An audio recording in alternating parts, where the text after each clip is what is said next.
Переживаешь, когда там фигурки на экране бегают? Да, пипец я переживаю.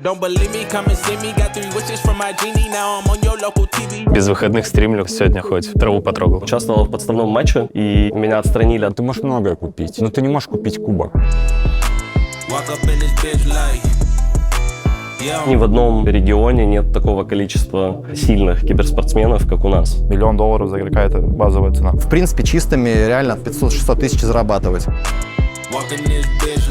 Если я кому-то скажу, что играю в комп, то, скорее всего, чувак подумает, что я жирный задрот. Либо это у тебя есть, либо нет. Мы идем к вам.